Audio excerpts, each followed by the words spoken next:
Oi pra você que tá assistindo esse vídeo. E eu tenho uma pergunta pra você. 何を望むのか。名誉とプライド、力と権力、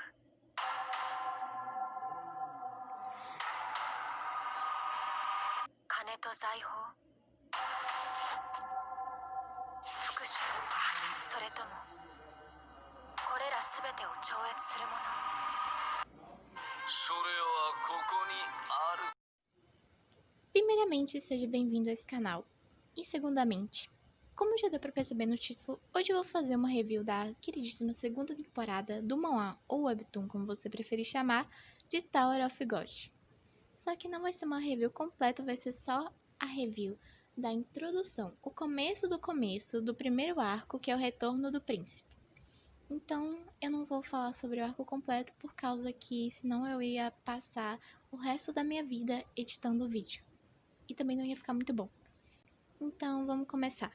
Muito bem, logo no começo a gente vê a nossa linda, maravilhosa, lindíssima, belíssima deusa Yuri Zahard visitando outro castelo que é dessa princesa aqui, que assim, ela me lembra alguém.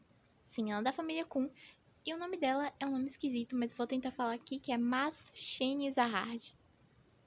E ela é portadora da Maio Amarelo e ela é mais velha que a nossa queridíssima Yuri. Pra ela, a Yuri é uma criança. E outra princesa que não foi dito o nome, mas, pelo que aparenta, ela parece ser uma Nietzsche.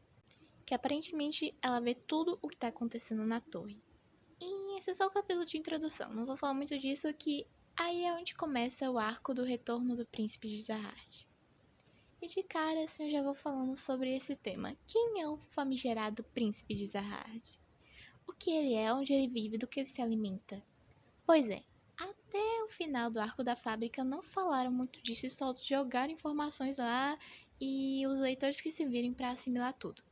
Mas uma coisa que é falado lá no finalzinho do arco da fábrica pela nossa querida Huariun, o príncipe de Zahard é um erro cometido pelas 10 famílias Zahard. Que até então, quando eu li o primeiro capítulo, eu achei que estava se referindo ao Ban, mas o resto da obra deixa várias razões, várias coisas. Eles praticamente jogam na nossa cara que eles não estão se referindo ao Ban quando falam Príncipe de Zahard. Mas sim esse cara maravilhoso aí, esse lourinho belo, que, por coincidência ou não, o nome em coreano significa, ao contrário, eu sou um príncipe. Mas por enquanto o foco não é esse. Mas provavelmente isso vai ser algo que vão falar lá mais pra frente. Eu mesma acredito que a possibilidade de ser o príncipe é bem alta. Embora ainda existam controvérsias sobre esse cara e ser o príncipe de Zahard, já que, né? Assim, como posso dizer isso sem machucar? Ele é fraco, ele é inútil, ele não é forte. Simplificando, algumas pessoas discordam que não há como ele, né, sendo como ele é, ser o filho de Zahard, o comandante da torre, aquele que foi o primeiro a entrar na torre, o mais forte, o governante da bagaça toda lá. Não tem como ser filho dele, já que ele é fraco, ou ele não mostrou todo o potencial dele, mas assim, eu acho meio difícil uma pessoa sobreviver a um golpe direto do coração e depois de algum tempo tá lá todo animado brincando novamente. Né, sabe, não é uma coisa muito normal. Mas, continuando, deixando de lado o tópico do príncipe de Zahard, por enquanto, a segunda temporada apresenta Zhao Angnan, nosso suposto príncipe, e Jill Violet Grace. Olha que nome chique. Eu não sei se é Viole ou Viole, mas eu falo Violet, como seus principais protagonistas. Embora muitos personagens da parte 1 ainda existem fortemente na parte 2, muitas novas faces também são apresentadas. E vale ressaltar que, embora o prólogo da história ocorra 5 anos após o final da parte 1, a história principal começa 6 anos depois, pois vai lembrar que o próprio autor diz que 5 anos na torre não é muito tempo, mas é o bastante para mudar uma pessoa, já que o sistema de tempo na torre é diferente. Pois então, continuando. A história começa com Zhao Agnan, como mencionei antes, possível príncipe de Zahard, preso no 20º andar da torre. Ele é alguém que falha repetidamente nos testes para avançar e se tornar um regular rank E, a ponto de acumular uma dívida enorme que, se ele não passasse na próxima tentativa, A dívida seria paga com nada mais nada menos que o corpo dele e ele viraria um esqueleto, literalmente. E lembrem-se, se vocês forem ler esse arco, depois de terminar esse vídeo, claro, vale lembrar que nenhuma cena desnecessária, até o mínimo detalhe, seria extremamente de importância lá pra frente. Porque esse autor, meus queridos, ele não deixa escapar nada. Lembre-se, nada. Prosseguindo. E por azar, ou seria sorte, no que poderia vir a ser sua última tentativa de passar no teste, o nosso querido Wang Nan acaba dando de cara com Jill Vile Grace, candidato a assassino da FUG. A FUG é tipo a Akatsuki de Taoro Figode. A FUG é a organização mais perigosa e secreta da torre, com o objetivo de matar Zahard. E logo quando o Vile apareceu, eu pensei que ele me lembrava alguém. Será que o Wesley Safadão tá dando um rolê em Tower of God? Não. Não, infelizmente não. Mas ele me lembra mais um certo garoto bonito. Logo no começo tá mais que óbvio quem ele é. Mas por enquanto ele é o Vile, candidato assassino da FUG. Pois bem, assim que o Wang Nan entrou, ele viu que o Vile era encrenca e resolveu tentar fazer uma espécie de acordo para sobreviver ali. Pois, além dos dois, existiam 3 outros seres humanos naquele local, só que sem vida. E depois disso começaram a aparecer os novos personagens. Um cara que parece um urso, uma criança e outros 2 seres humanos, digamos que normais, pelos padrões que nos foram mostrados na primeira e segunda temporada. Assim, digamos que eles são normais. Apesar de alguns contratempos com direito a uma mini luta que o Vile varre o chão com o careca e o ursinho e mostra que é ele o chefe que manda na porra toda, pois mesmo o Horiang e o Akiraptor, juntando forças, não foram páreo pro Vile. E depois de eliminar algumas distrações e de um acontecimento deveras estranho de que uma lagosta do nada aparece nas costas do Vile, né, que será explicado mais pra frente, dão continuidade com o próximo teste, onde todos foram salvos pelo Gongo, que senão aquilo ali teria virado uma chacina, porque o Vile iria matar todo mundo ali sem dó nem piedade. Então, no próximo teste dá pra perceber uma clara referência a Dragon Ball, onde eles medem o nível de Shinsu, o que para aqueles que foram abençoados desde o nascimento não é problema, já para os outros... Pois é, né? Mas não tem muito suspense, pois apesar de alguns ali se acharem a última bolacha do pacote, e alguns realmente eram fortes, obviamente o vencedor é o Vile, que humilhou todo mundo ali. Com um simples toque ele mostrou que ele era o lobo alfa. E como eu falei, embora tenha alguns personagens realmente fortes, pela segunda vez ele varreu o chão com a cara de todo mundo ali. Além de que nesse capítulo apresentam mais 2 personagens importantes, que é o Príncipe, que é o filho de um cara rico e praticamente pagou para estar ali, e a Yeon, que é de uma das 10 grandes famílias, e vai ressaltar que ela é realmente poderosa. Contanto, ela é igual a Noelle de Black Clover, e não consegue controlar o próprio fogo. E ela não passou no último teste porque ela queimou seus aliados e foi desclassificada. Mas com esses 2, fecha o grupinho que vai acompanhar o Vile futuramente. Fecha a panelinha do Vile ali. E depois disso dá pra resumir tudo com traição e em cima de traição. Mas vamos por partes, né?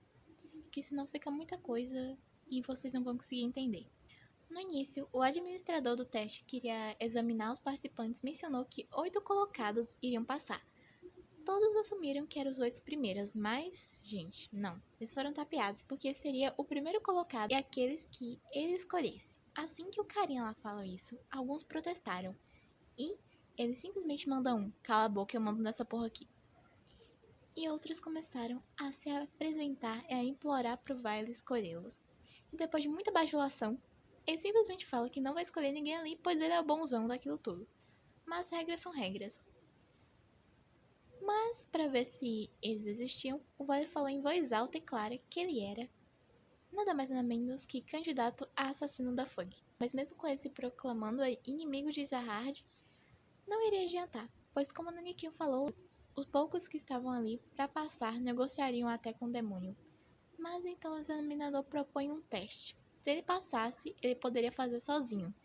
Mais para frente mostra que teve um pouco de interesse próprio ali, vingança. Mas o teste continua e eles vão para o quarto, que seria o próximo local do teste. E após algumas pequenas confusões, como o Vile ser confundido com uma garota e outras coisas, e o pessoal refletindo sobre a vida, o último teste começa.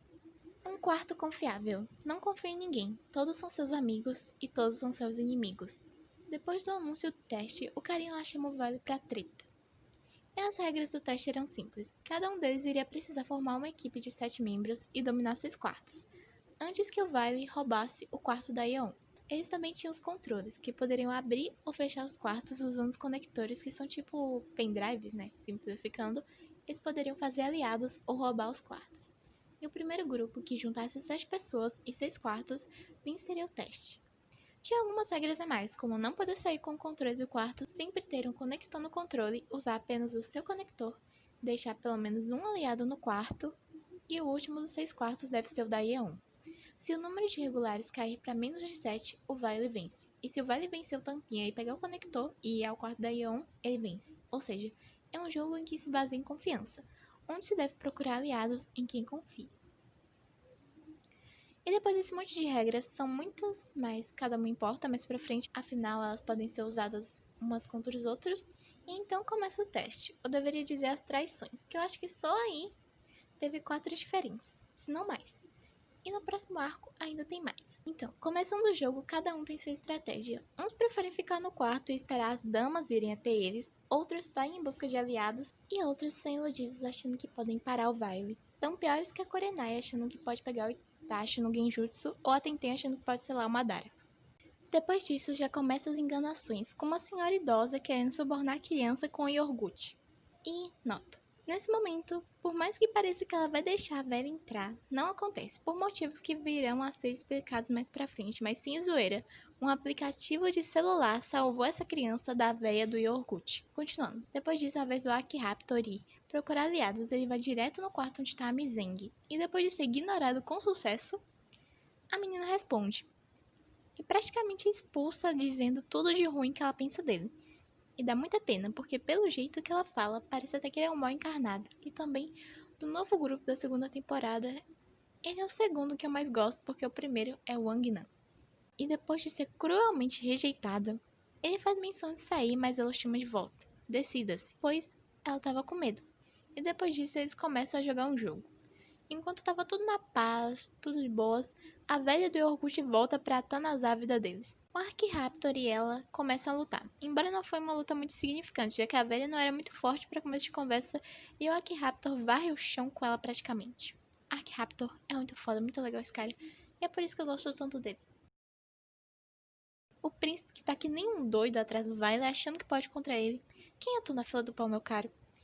É aí que o Looker, esse pequeno filho da Rachel, virou até xingamento agora, o cobrador que queria transformar o Wang Nan em esqueleto e que está trabalhando pro príncipe, vem com a notícia que o Rap Devil, esse cara que alega ter derrotado o Hatsu, não é mentira, que ele foi realmente derrotado por alguém autodenominado braço direito do demônio, que vai aparecer no arco da fábrica, e que também é outro filho da Rachel, mas não é esse cara aí. O Looker vem e dá a maravilhosa notícia que ele tinha sido morto.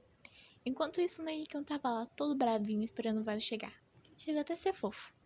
E depois do Love explicar o que eles iriam fazer, que não iria ser só uma luta no mano a mano, não, o Vile iria ter 3 chances para pegar o conector do administrador antes de chegar na luva. Basicamente uma partida de beisebol.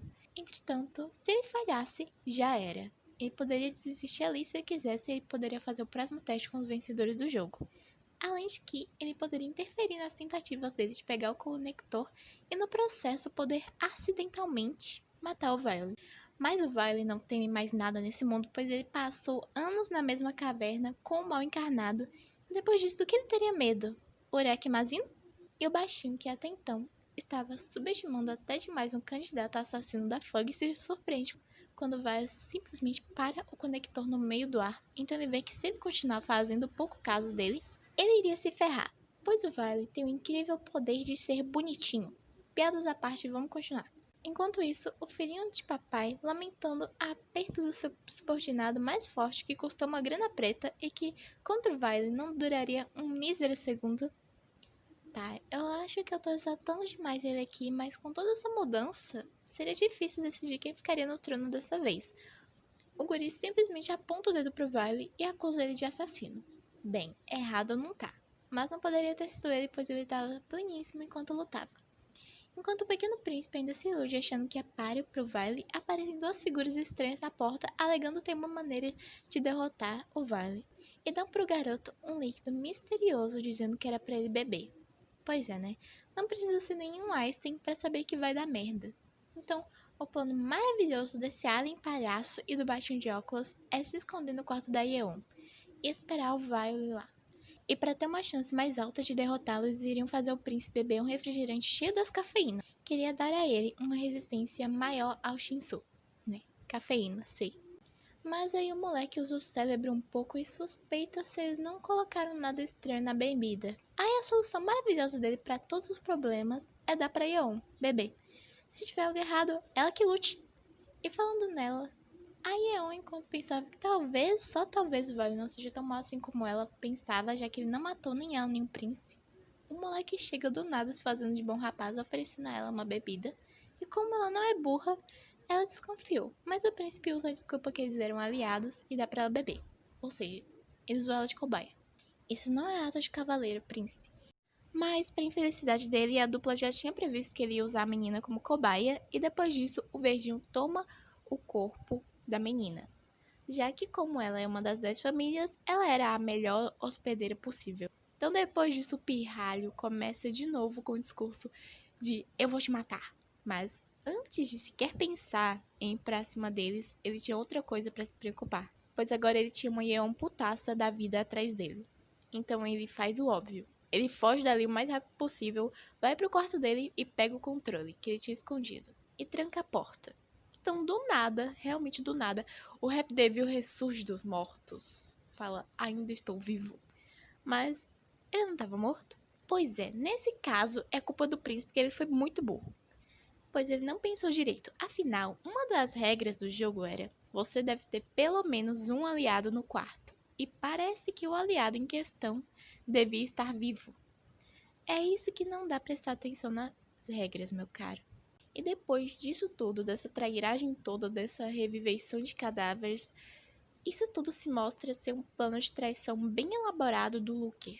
Afinal, ele já tinha tudo esquematizado na cabeça dele desde o início para ganhar a prova. Eles botaram um traidor no grupo do Angnan, o Nia, esse carinha fofinho aí, e ele já tinha tudo planejado desde o começo. Ele subornou o Nia, que tinha sido abandonado pelos companheiros antigos e tinha sido ajudado pela dona de um restaurante que eventualmente tinha ficado com muitas dívidas, e para pagar as dívidas o Nia acabou trabalhando para eles. Mesmo depois de ter visto o Wang Nan ter dado vontade a ele de subir a torre mais uma vez, ele não podia abandonar a velhinha que tinha ajudado ele uma vez, gente. Coisinha fofa, coisinha linda.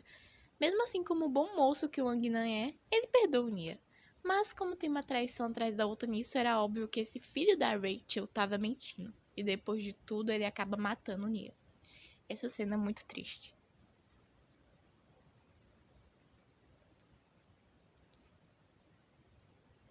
A vitória já estava na palma da mão deles. Eles já tinham 7 aliados, 5 quartos e tinham o controle da Yeon. E quando pegassem o controle do príncipe, a vitória seria deles. Mas o Wang Nan não desistiria naquele ponto. Ele não desistiu antes e não iria desistir agora, pois ele segue fielmente os ensinamentos do Naruto. Nunca desista. Esse é seu jeito ninja de ser, meu camarada. E como o administrador do teste disse no começo, para passar aqueles poucos que estavam ali se aliariam com o demônio se fosse preciso. E no caso deles, agora esse demônio era o Violet. Então o Wang Nan vai atrás do Violet, já que ele era o único ali que podia acabar com os planos do Looker. Enquanto o Wang Nan ia atrás do Violet e o Horiang ia salvar a bunda do príncipe, enquanto a luta do Violet e do administrador do teste, o Violet falha na primeira vez em tentar pegar o conector. Mas a luta continuava, tava no pau a pau ali, ninguém ia desistir. Teve partes no meio da luta que o Love admitiu que queria matar o Violet porque a Fug matou os pais dele. E ele achava que se matasse o Violet, ele ia satisfazer o seu desejo de vingança. Então ele pergunta por que o Violet entrou na Fug. Ele responde que lá em cima tem alguém que ele precisava encontrar, né? Assim, acho que já sabemos quem é, né? O Love pergunta se por vingança e o Violet só responde que saberia quando a encontrasse. Nesse momento eu sabendo de que ela tá falando da Loura Hell / Anticristo. Então, depois disso, chega a hora do terceiro e último arremesso. O Love ainda subestimando um pouco o Violet no meio da luta, mesmo o Violet copiando cada técnica que ele tinha usado com maestria, mesmo não estando perfeito, mas não muda o fato de que ele copiou mesmo só tendo visto uma vez e, né, nós já vimos isso antes. Foi aí no meio da luta que o Love percebe uma coisa. Ele não estava lidando com um mero regular ali, ele estava lidando com um monstro. Embora antes poderia dizer que o Love ainda subestimou um pouco o Violet por achar que era cedo demais para enfrentar um Ranker, embora para mim essa luta não pareceu muito que o Violet estava dando tudo de si, né? Pois bem, depois de muita porradaria, o Violet acaba perdendo a luta pro Love. Embora o Love achando que seria um desperdício se o Violet parasse ali por causa do grande potencial que o menino tinha, é nessa hora que do nada chega o Wang gritando e taca ali uma Pokébola de pimenta nos caras e pega o conector e pede ajuda pro Violet. Se ele ajudasse, daria o conector, mesmo sabendo que se o Violet ganhasse, nenhum dos outros regulares iria passar. É claro que o Nanico não ia deixar assim. Ele mete uma voadora no Anguinan, que ainda se recusava a dar o conector. Mesmo o Anguinan falando que o Nia estava morto, o administrador disse que mortes durante o teste eram inevitáveis. Depois mostra uma parte da história do Anguinan, depois de chegar no viés de mandar, todos os companheiros dele um por um desistiram do teste e eventualmente ele ficou sozinho. E quando ele finalmente encontra alguém de novo para subir a torre com ele, ele morre. Então ele faz uma pergunta que merece ser refletida. A torre é feita para garantir desejos ou é feita para destruir sonhos? Depois disso ele grita em alto e bom tom que vai ser o rei da torre, que vai destruí-la mesmo se tiver que se aliar com o diabo, e joga o conector pro Violet. Continuando, nesse momento, o príncipe estava levando uma surra do Rap Devil, o Looker estava se gabando por ter roubado tudo dele, e quando o grandão ia dar o golpe de misericórdia, chega o Horiang e salva a bunda do príncipe. Não literalmente, porque quando ele já ia finalizar de vez com eles, chega lá o Vale pra aí sim salvar o dia, e ele consegue tirar o parasita da Yeon, de uma maneira bem inusitada, digamos, mas o importante é que ele conseguiu. E com um mísero soco, ele transformou a gosma verde em uma gosma verde sem vida. Depois disso, aí sim, o Horiang chuta a bunda do Rap Devil e nos mostra a diferença entre a cópia e a realidade. Quem não sabe fazer, copia mesmo, né? Pois o nosso ursinho que era o verdadeiro braço direito do demônio. Mas ainda não é ele que derrotou o Hat. E a luta entre os dois acabou e obviamente com ele vencendo. E ele manda o Rap Devil ficar caladinho sobre o que ele viu ali. E o Horiang acaba ganhando um admirador que é o príncipe. Depois disso, ele pensa em ir atrás do Vale, mas como ele tem bom senso, ele sabe que mesmo se ele for, não seria capaz de fazer nada, pois aquela coisa que ele tem parece ser muito perigosa, né? A lagosta que saiu das costas dele. Podemos dizer que essa coisa liga o passado do Vale e do Horiang. E depois disso, o Vale vai ir atrás do Looker, mas não foi ele, e sim o Wang que mete o soco na cara desse arrombado. Vale só observando, só observando. E não acaba por aí, o Looker ainda tenta revidar, mas o Wang pisa e quebra o braço dele. Que cena gostosa de se rever. E o maldito tava trapaceando desde o início. Depois disso, a Anguina começa com um discurso de vingança e tal, essas coisas aí. E o Luke faz piada disso, dizendo que o Anguinan tava falando de vingança e justiça enquanto matava um homem. O Anguinan fica putaço da vida, fica bravo e mete um soco nele, já que ele se acha diferente do Luke. E depois ele perde a linha e começa a gritar sobre o porquê dele ter aceito esse tipo de trabalho. Pois assim como o Anguinan, o Luke tinha pegado o dinheiro emprestado do pai do príncipe. E esse é um momento muito interessante porque o príncipe e todos os outros estavam vindo à conversa por causa do Pocket e foi por causa disso que o príncipe, digamos, evoluiu. Percebeu que ele era fraco e quis se tornar mais forte sem ter que depender do papai e do resto da segunda temporada, até onde eu li. Ele acompanha o Vale e os outros como uma pessoa melhor. Ou seja, ele não é mais aquele playboyzinho filho de papai que ele era. O Looker continuou com a história de que um dia o presidente o chamou para subir a torre com o filho dele, blá blá blá, pois o filho dele era o que ele mais amava no mundo. Pelo menos não vemos o clichê de pai rico que só trabalha e não liga pro filho, né? E continuando, o Looker descobriu que todo o dinheiro que ele ganhou, ele usou para subornar o administrador do teste e ele continua rindo, pois alguém que ganhou dinheiro roubando os sonhos dos outros, usa tudo por amor. Pois essa era a verdadeira face da torre. Não há quem culpar ou odiar. Eles estão ali em prol de sobreviver e subir a torre. Mesmo depois de tudo, o Anguinan ainda tá puto da vida por ele ter matado o Nia e parece que ele realmente iria matar ele. Mas no último segundo, ele larga a Pokébola matadora e ele assume que tem que fazer isso para que todos aqueles que forem enganados pelo Nia possam perdoá-lo. Mesmo tendo a chance de viver, o Luke ainda assim discute com o Anguinan falando que ele não tinha o direito de perdoá-lo. Ninguém ali naquela bendita torre tinha. E o Luke recebe mais um soco na cara. Ele evoluiu de escravo traíra a saco de pancada de tanto soco que esse aí já levou. Depois disso, o Anguinan grita que vai ser o rei daquela torre e vai mudá-la para que não haja outro Nia ou outro você. E ele termina pedindo para que dali em diante o Looker viva do jeito certo. Depois disso, ele agradece o Vale e fala que ele já pode acabar com aquilo, ou seja, suponha-se que o Vale iria vencer, mas algo inesperado acontece. O Anguinan trocou o conector que ele pegou do Love pelo dele, e por isso toda a equipe passou no teste. Esperteza, hein, moleque? Nem eu tinha previsto isso. O Anguinan é um gênio, meus camaradas. Depois falam que esse daí não tem direito de ser o príncipe de Zahart. O Anguinan é um gênio. Moleque evoluído. E assim acaba o primeiro teste, mas não o arco do príncipe de Zahart. No outro capítulo, o Vale pergunta o porquê do Anguinan ter perdoado o Looker. Ele responde que era porque ele também queria ser perdoado. Afinal, ele subiu a torre ignorando pessoas à beira da morte, enganando pessoas e também matando. No final, ele percebeu que ele também não era tão diferente dele. Depois disso, ele pediu pro Vale poupar a alma dele e o Vale faz mais uma pergunta. O que ele esperava mudar subindo a torre? Ele responde que é frustrante não ter um sonho tão grande e que aquela torre é onde as pessoas colocam paredes para parar os outros. E que no mínimo ele queria criar um lugar onde todos pudessem viver e sorrir juntos. Ele queria um céu um pouco maior. Depois disso, mostrou a conversa do Love com o diretor do teste, e depois do Love ter perdido pro Vale, a reputação dele aumentou, e ao invés de se vingar, ele ajudou o Vale. Mas o que importa é que o diretor do teste era, adivinha, um traidor. Ele tava com a Fug, e uma frase dele que me chamou a atenção, que eu não tinha dado bola quando eu li da primeira vez, foi que, assim como a Fug queria, o príncipe passou no teste. O que sobra é de quem ele estava falando. Mas depois disso, o Love anunciou que todos passaram no teste, todo mundo fica animado, feliz, uhul! E depois termina essa pequena guerra cheia de traições. Normal em Tower of God, né? Finalizações. Olha, primeiro tiveram pessoas que ficaram boladas com o fato do Anguinan não ter matado o Looker, mesmo tendo a chance, mas não achei isso tão ruim, sabe? Pois não foi por pena, ou o próprio autor falou e explicou que não foi porque o mesmo era uma boa pessoa, e sim porque o Anguinan percebeu que o Looker que tinha matado Nia, porque precisava subir a torre, era um ser humano muito mais justo do que o próprio Anguinan, que queria matar o Looker por questões morais. Eu particularmente achei que foi uma boa decisão a do Anguinan, pois não combinava muito com o personagem matar o Looker ali naquela hora. E algumas pequenas coisas que eu não expliquei, tipo o fato da Yeon já ter falhado antes no teste, aliás, ela tinha botado fogo no Anguinan. E é por isso dela ter sido desclassificada, ela fez o teste de novo com o Prince, que evoluiu de Playboy pra cara legal que faz a gente rir. E acho que é isso, eu acho que já acabou. Eu gostei muito do primeiro teste, dos arcos que eu li, embora uma grande motivação que eu tenha pra ter lido tudo aquilo era o reencontro do Vale e do Kun e do pessoal lá todo.